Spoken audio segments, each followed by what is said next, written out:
Bonjour et bienvenue dans Voix plurielle. Je m'appelle Delphine et ici on parle avec empathie de vies différentes pour une même humanité.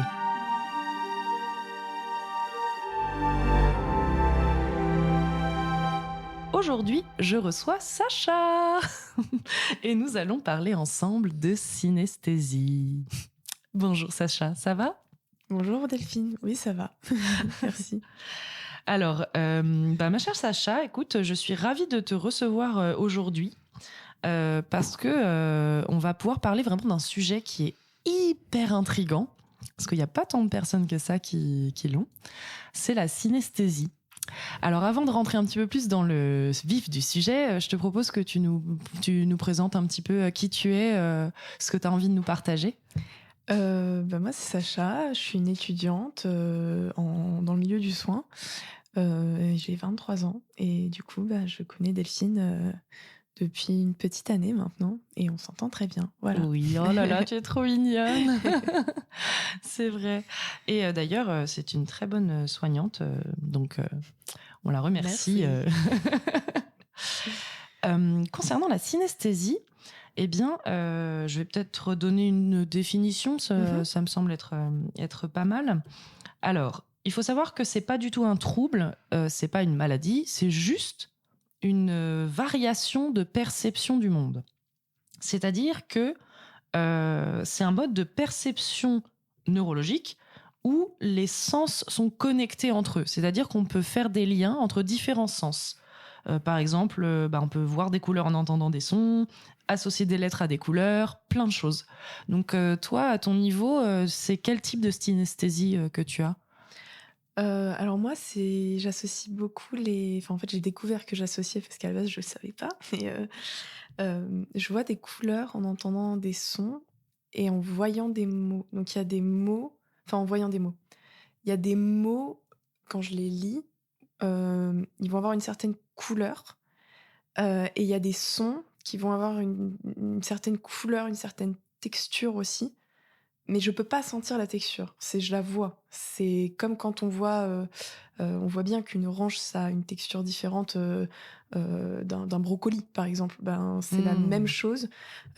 C'est vraiment, on voit la texture, je vois la texture, mais je ne la ressens pas dans mon toucher. Mais j'ai entendu dire qu'il y avait des gens qui ressentaient physiquement ce qui leur arrive. Moi, tout ce qui m'arrive, c'est quand j'entends une chanson émouvante, comme beaucoup de gens, j'ai les poils qui se restent sur mes bras, j'ai les larmes qui montent aux yeux. Mais bon, ça arrive à tout le monde. Après, il y a des personnes qui sont moins sensibles à différents arts et plus sensibles à d'autres arts. Donc, c'est ça qui est intéressant aussi. Mais donc, du coup, ça veut dire que tu associes quand même plusieurs sens à à une perception. Donc ça, c'est vraiment intéressant. Et c'est très drôle ce que tu disais justement tout à l'heure quand tu disais « je ne le savais pas avant, mais maintenant je comprends que ça, en fait, c'est différent ». Parce que vraisemblablement, ça a l'air d'être le cas de beaucoup de synesthètes, justement, qui ne s'en sont pas rendus compte avant qu'il y ait ce déclic, qui peut être extérieur ou intérieur, hein, mais en tout cas qu'il y ait cette prise de conscience. Oui, moi je le vois beaucoup. J'ai un petit frère qui est daltonien, c'est très paradoxal, hein, mais j'ai un petit frère qui est daltonien. Et lui comme nous, hein, on ne savait pas qu'il était daltonien jusqu'au jour où on s'est rendu compte qu'il ne voyait pas les nuances de rouge et les nuances, du coup, tout ce qui était violet, rouge, rose. Pour lui, le vert, le rose et le gris, c'est la même couleur. Ah oui. Il est daltonien sur plusieurs pigments. Et personne n'était au courant. Et même lui, pour lui, c'est sa normalité. Moi, ma normalité, c'est d'associer des couleurs et des textures, des images mentales à certains mots, oui.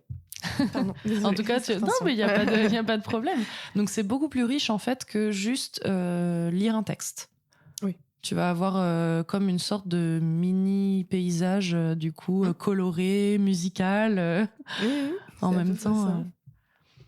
C'est vraiment, c'est hyper intéressant parce que, du coup, en termes de créativité, c'est spécifiquement ce qu'on pourrait demander à des personnes, entre guillemets, plus neurotypiques, de faire le lien un petit peu comme ça, alors que chez toi, en fait, c'est complètement naturel. Oui, après, je pense que c'est un travail créatif, mais pour les gens qui ne sont pas synesthètes. Dans le sens où, hem, pour moi, écrire, par exemple, enfin, il y a, ah! Pardon. Mais t'excuses pas, il y a pas de souci. Ah! C'est un OK, podcast libre ici. Fais comme OK. s'il y avait pas le micro. Hem, Pardon, dés je bug. 3, 4, OK. Hem, pour moi, c'est pas forcément un oui, pardon, désolée, Paul, je crois que c'est ça ton nom, désolée. Je reprends ma phrase. Donc tu peux faire le coupe-coupe au montage. Pardon, désolée. Ah! OK, 1, 2, 3. OK. Pour moi, c'est oui, ça c'est un travail qu'on pourrait demander aux gens qui sont pas synesthètes, mais pour moi, c'est quelque chose de c'est pas un travail, en fait, c'est quelque chose qui me vient tout de suite et donc ça peut être une force comme ça peut être une faiblesse, mais ça dépend juste de ce qu'on me demande. Mais c'est vrai que naturellement, moi, je vais l'utiliser, personnellement pour l'apprentissage. Ça va être beaucoup plus facile pour moi, mais aussi dans la vie de tous les jours, c'est aussi un moyen de mieux choisir mon vocabulaire parce que certaines couleurs, je vais, les associer à certains ressentis et du coup, enfin, ma bibliothèque de vocabulaire, mon dictionnaire, il est pas que en fonction de la définition des mots, il est aussi en fonction de la couleur ou de l'émotion que j'aurais donnée. Donc ça peut être enfin, je sais pas si c'est compréhensible, mais C'est-à-dire qu'en fait, ta façon de trier les choses, tu as plusieurs façons de trier, plusieurs systèmes de tri, oui, et donc ça t'aide en fait à pouvoir mm, choisir plus facilement parce que c'est tu ça, peux utiliser plusieurs systèmes c'est de ça. tri en même temps. Par exemple, si je me souviens pas d'un mot, je peux me souvenir de la texture de ce mot et du coup, je vais retrouver ce mot par la texture. Enfin, parfois, c'est Hmm. comme ça que ça marche. Parfois, je me souviens plus non plus de la texture et là, je suis un peu dans la panade, mais c'est OK. Oui, le plus important, c'est que c'est OK. Et justement, toi, à quel moment t'as compris que ta perception, elle était différente? Je l'ai compris il y a pas si longtemps que ça. Ah oui. Je l'ai compris quand j'avais, 19 ans. Et que j'ai eu ma PACES, mais pour préparer ma PACES, j'ai fait énormément de fiches et j'étais rentrée pour les vacances de Noël, et du coup, je venais de passer la première partie de mon concours et j'étais en train de travailler les cours pour essayer de pas prendre de retard sur, les cours qu'il y avait au S2 et je faisais des fiches et ma mère, à un moment, elle m'a dit: «Mais tu te casses la tête, t'as pas de temps à perdre à faire des fiches avec autant de couleurs, avec, une organisation dans ta fiche comme ça, nin nin nin». Et en fait, moi, je me suis arrêtée, j'ai dit: «Mais c'est plus facile, parce que si le mot, il a la bonne couleur, ça va être facile pour moi de retenir et ça va pas me déranger et je vais pas me» enfin et Parce que tu le lis comme ça dans tous les voilà, cas. parce que je lis comme ça dans tous les cas et elle m'a dit: «Mais comment ça?» et je lui dis: «Bah, je crois que le mot en question, c'était, hydroxydine et pour moi, ce mot, il est vert clair». Et du coup je lui disais: «Hydroxydine, c'est absolument à mettre en vert clair, c'est pas possible, de faire autrement et tout» et ma mère, elle était: «Mais pourquoi?» et je lui disais: «Parce que c'est vert clair» et c'est là où, en fait, enfin, on a eu un petit débat, qui a duré un peu longtemps, mais au final, elle a fini par comprendre que moi, je voyais, les couleurs associées à des mots ou à des sons. Parce que du coup, elle m'a dit mais elle m'a fait écouter elle me disait: «Mais ça veut dire que quand, il y a ce bruit-là, tu entends juste ce bruit ou tu vois aussi quelque chose?» et je lui disais: «Bah, moi, je vois quelque chose» et c'est comme ça qu'on a compris, parce que moi, j'étais pas du tout au courant et du coup, on a cherché sur internet si ça existait et on a trouvé du coup, ça. Mais je n'étais pas du tout au courant à la base.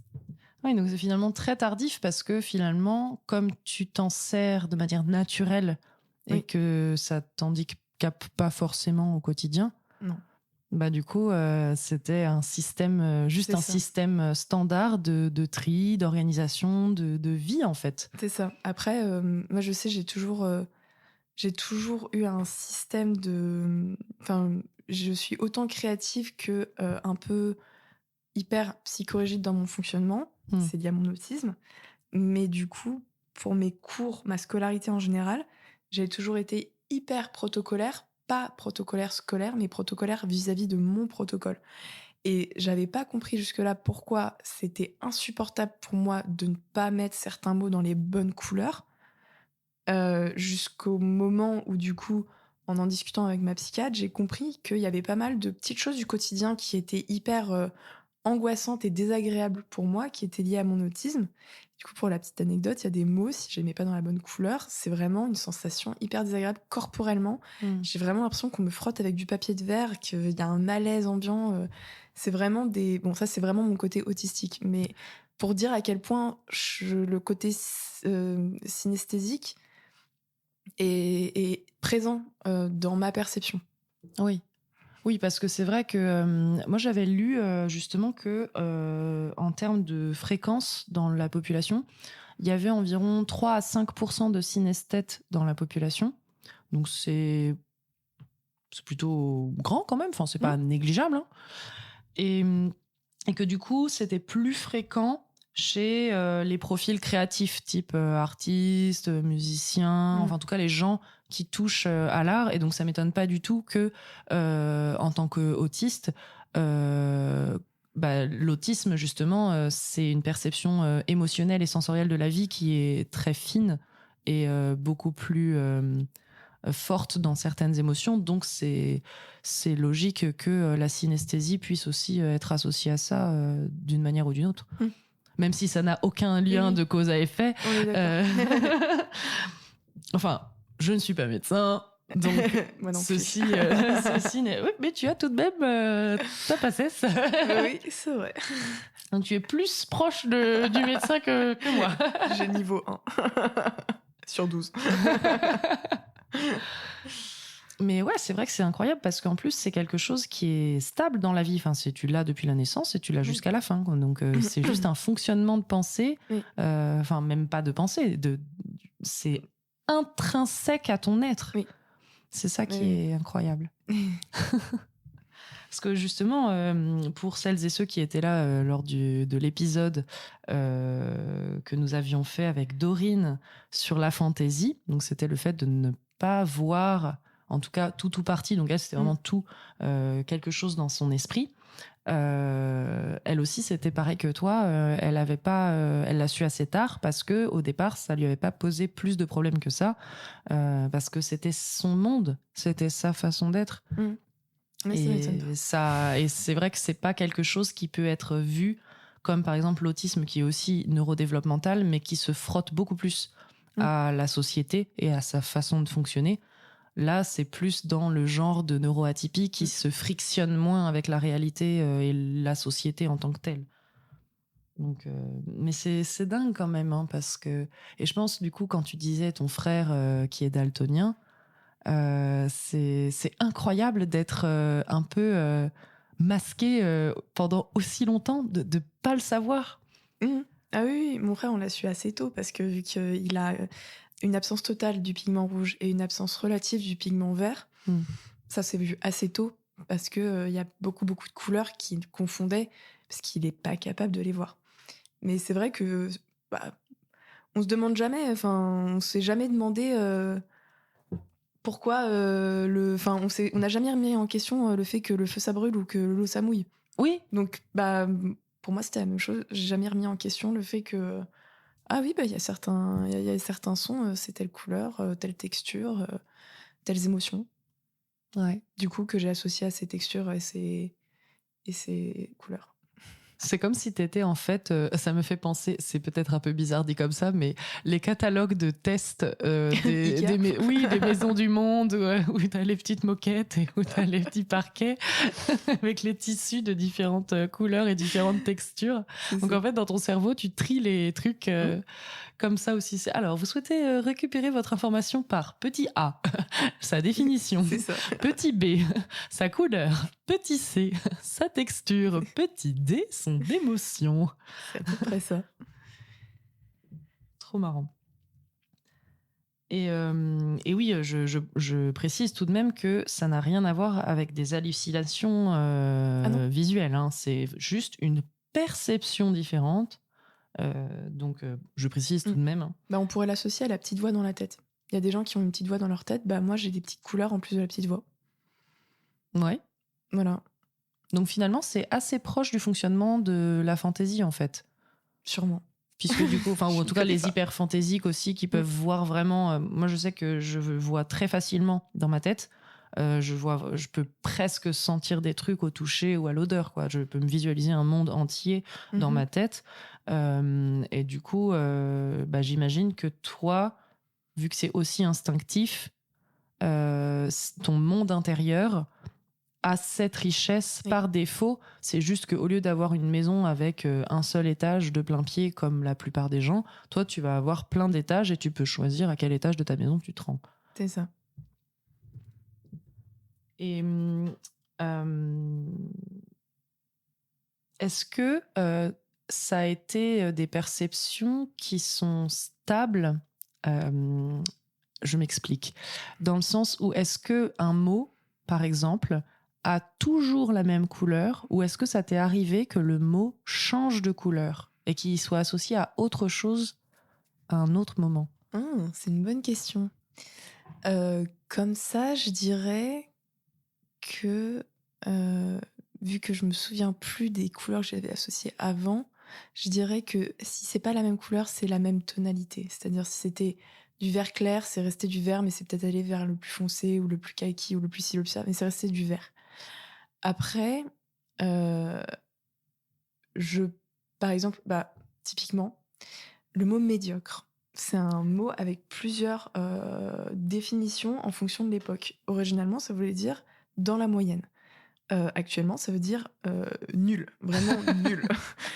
Et ben, en fonction du sens voulu par l'auteur, ça va rester dans les mêmes teintes, mais ça va pas du tout être la même chose. Par exemple, moyen, je le vois vraiment orange, orange, un peu comme de la terre. Ocre. Non, vraiment orange, mais un peu plus Terracotta. oui. J'ai pas assez de vocabulaire, c'est OK. Comme le canapé que vous ne voyez Un pas. peu plus orange que le canapé, Un peu plus mais orange. entre le saladier et le canapé. Ça vous avance beaucoup, Voilà. chers auditeurs, mais effectivement, le saladier est un peu orange carotte et le canapé, c'est vrai qu'il fait plus terreux, mais un peu terre battue de Ouais, Roland Garros. on mélange les deux et ça fait ça. Voilà. Je voulais juste pas donner l'image que j'ai en tête parce qu'elle est vraiment dégueulasse, mais c'est OK.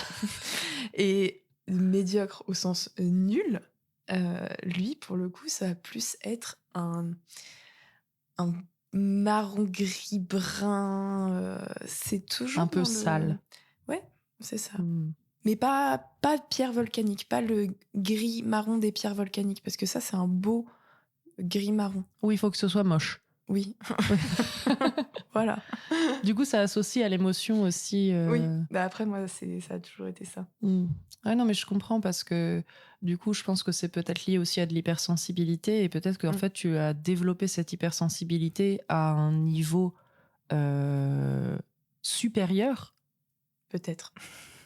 Parce que je pense que pour avoir discuté avec d'autres personnes hypersensibles et moi-même, alors moi je vais pas au-delà de l'identification de quelque chose avec une émotion. J'ai pas la musique, ça va procurer des émotions, certaines notes, certains accords. Je vais avoir certains mots qui vont me procurer aussi voilà diverses émotions, mais je ne vais pas au-delà. Donc je suis pas synesthète. Mais du coup je me dis peut-être qu'en fait il y a une sorte de petit pont qui ensuite va vers la synesthésie et que c'est un fonctionnement émotionnel. Ce ne sont que des supputations, encore une fois, mais, mais peut-être que c'est un fonctionnement émotionnel très exacerbé avec des liens neuronaux très forts qui font que tu arrives à créer des liens, des passerelles entre des choses qui, de base, sont pas liées. Je sais pas si c'est le cas pour tous les synesthètes. Pour moi, je sais pas non plus si c'est le cas, mais ça pourrait être le cas. C'est peut-être une des explications possibles. Je sais pas si tous les synesthètes associent des émotions aux couleurs, aux textures, au son. Par exemple, s'ils voient quelque chose, peut-être que je sais qu'il y en a certains qui, quand ils voient quelque chose, ils associent un son à ça. Je sais pas si eux lient leurs émotions à leur synesthésie, mais vu que dans mon cas, c'est le cas de le dire, heu, peut-être. Bah après, je pense que ça- c'est un peu comme un spectre aussi, parce que je pense qu'il y a des personnes qui vont avoir une synesthésie sur un sens, une synesthésie sur plusieurs sens, après plus ou moins développée, parce que peut-être qu'il y a juste des couleurs primaires, d'autres des couleurs très précises. Là, on est parti sur de la terre battue / carotte, donc je pense qu'on est plutôt sur du précis. D'ailleurs, en parlant de précision, vu que c'est des choses qui te font ressentir des émotions, est-ce que dans ta synesthésie, est-ce que c'est toujours agréable, neutre, ou est-ce que ça peut être désagréable d'avoir ce mix? Ça peut être très désagréable. Euh, Dans le sens où, pour ceux qui ont cette réaction quand la craie crisse au tableau ou que les couverts crissent contre l'assiette, J'ai. c'est une sensation hyper désagréable. Et ben moi, je l'ai quand c'est pas la bonne couleur sur le mot ou quand le... Comment dire? Par exemple, parfois, et on fait tous ça, on a associé ça, parfois on fait tout ça, mais parfois, on fait tout ça, euh, mais j'ai associé par exemple une définition à un mot, mais je l'ai teinté d'un petit peu de ma compréhension de cette définition-là. Donc je vais utiliser ce mot-là à certaines fins que d'autres auraient pas forcément pensé. Euh, et ben quand j'utilise des mots auxquels j'ai ajouté ma petite touche, ma petite compréhension, et que c'est mal compris par l'autre, et que je comprends que c'est mal compris, pas dans le sens où c'est un non-sens ou un contresens, mais où la subtilité de ce que je voulais transmettre a pas été comprise, et que j'essaye d'expliquer en fait. Euh, et en fait, je vais utiliser beaucoup des descriptions de texture. C'est un peu bizarre, mais du coup, c'est là où c'est hyper frustrant parce que je vois bien que la plupart, enfin en fait tout le monde, les gens autour de moi, du coup, me suivent pas, et c'est normal.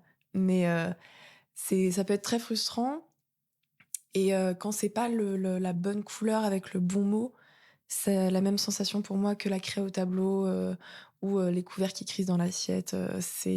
Ça peut être très désagréable. Il y a aussi certains sons qui sont qui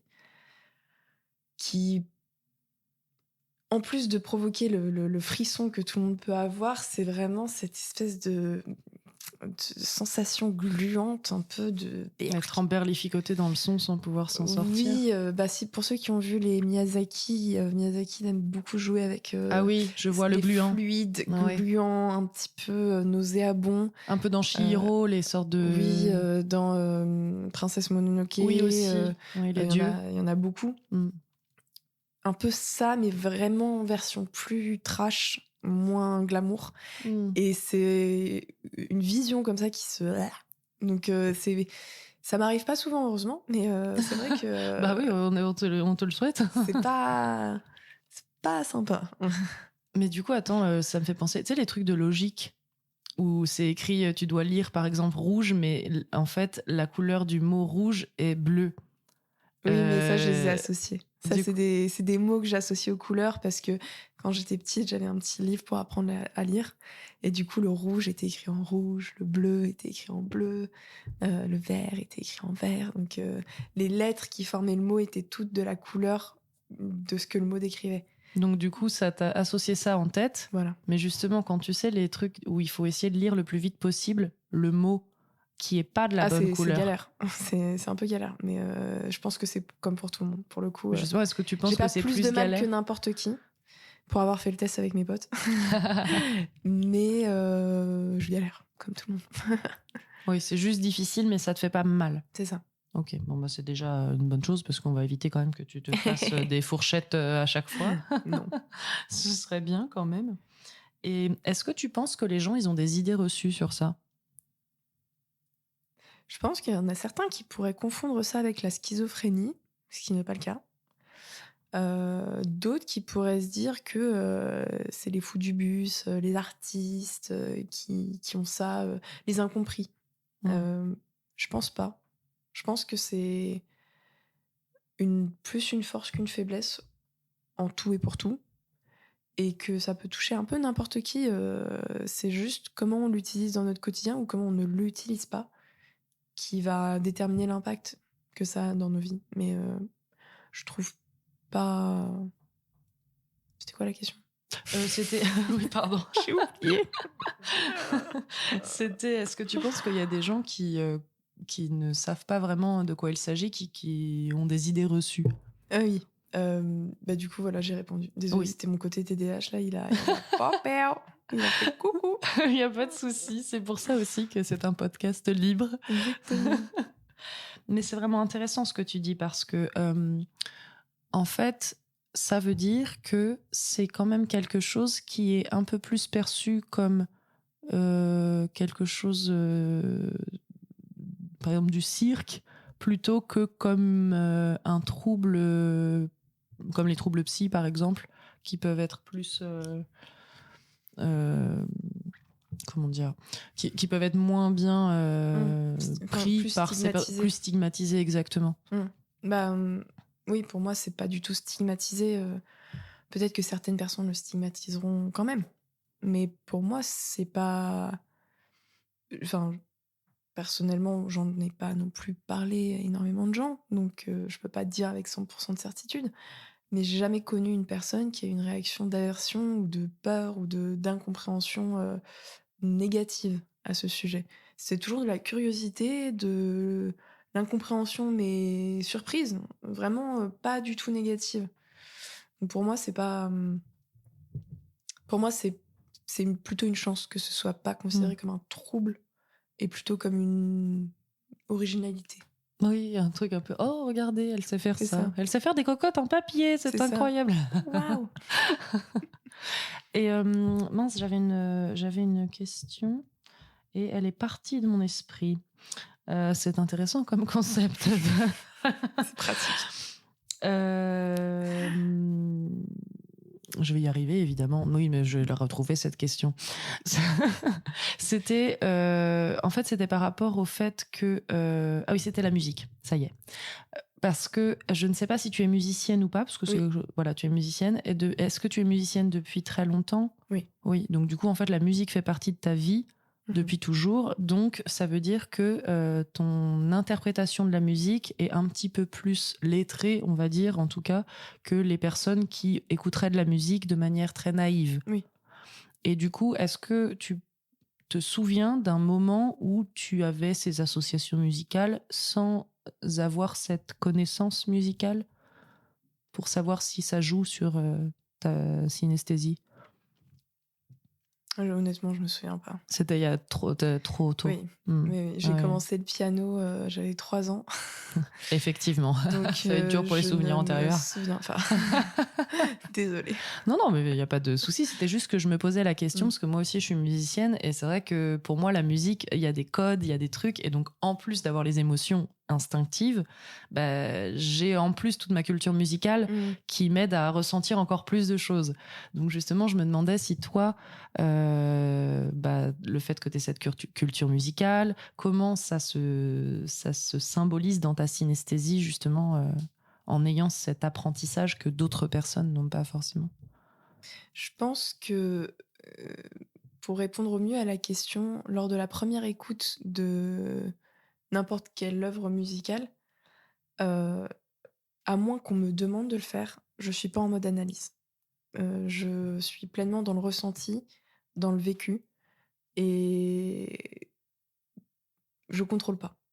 C'est à la deuxième écoute où là, je vais pouvoir, m'extasier sur les prouesses, techniques de l'œuvre, sur, la symbolique, derrière, telle manœuvre technique, tel silence, tel choix d'instrument, telle, tonalité. À la première écoute, j'ai pas ce biais, d'apprentissage qui vient et qui floute, enfin qui brouille, ma perception. Mmh.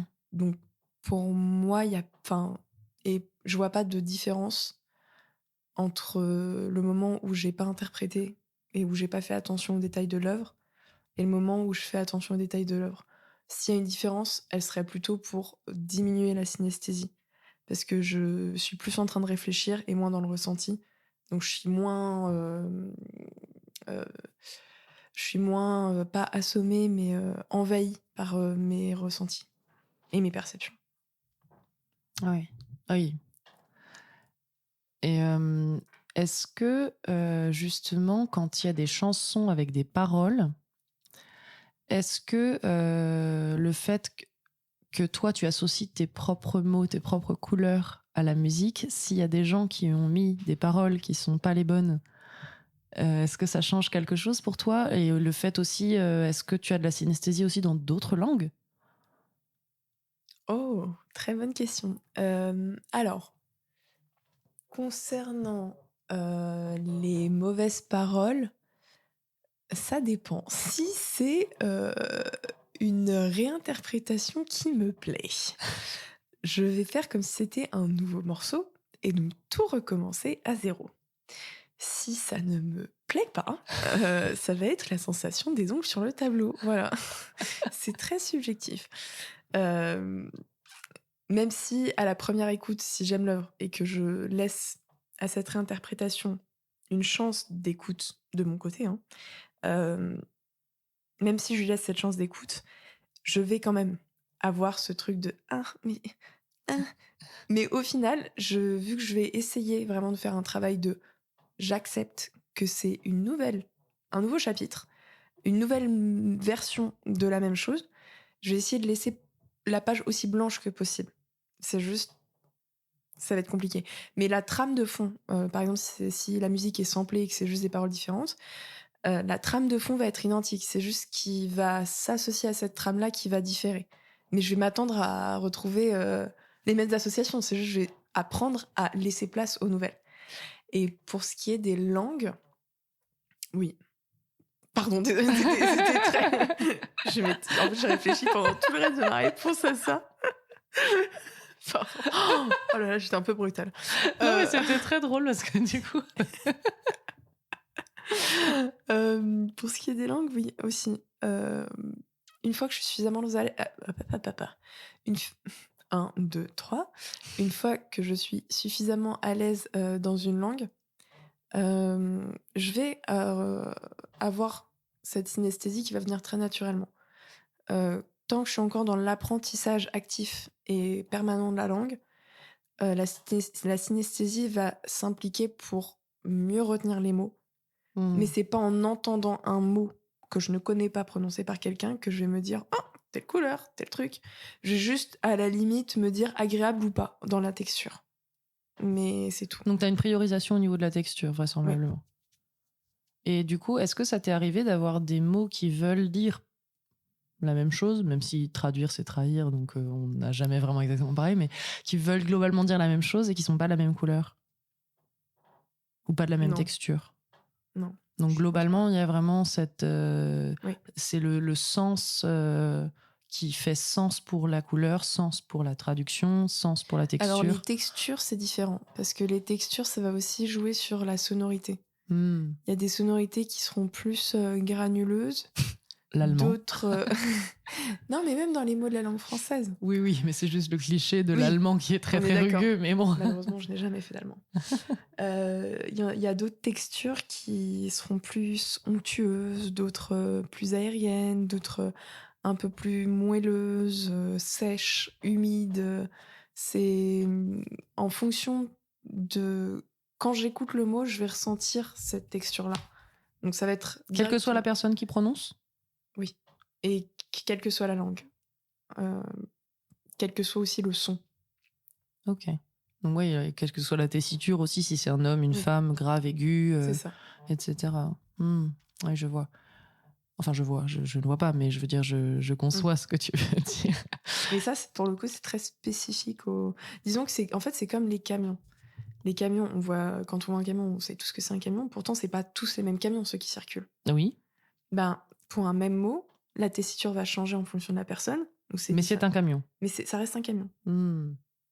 Donc du coup, ça te gêne pas trop non plus quand on change d'interprète pour les morceaux classiques, parce que bon, on change très peu d'interprètes pour les chanteurs actuels, mais pour les musiques classiques, souvent, ça va être des interprètes différents. Donc quand tu reçois la musique... Ça dépend. Il y a des interprètes que j'aime pas du tout, parce que je suis pas sensible à leur interprétation. Mais par contre, ceux que j'aime bien, ça me dérange pas. Qui s'interchangent entre eux, faites. Ça ne me dérange pas. Faites. C'est très gentil, c'est très gentil. Merci, merci. De rien.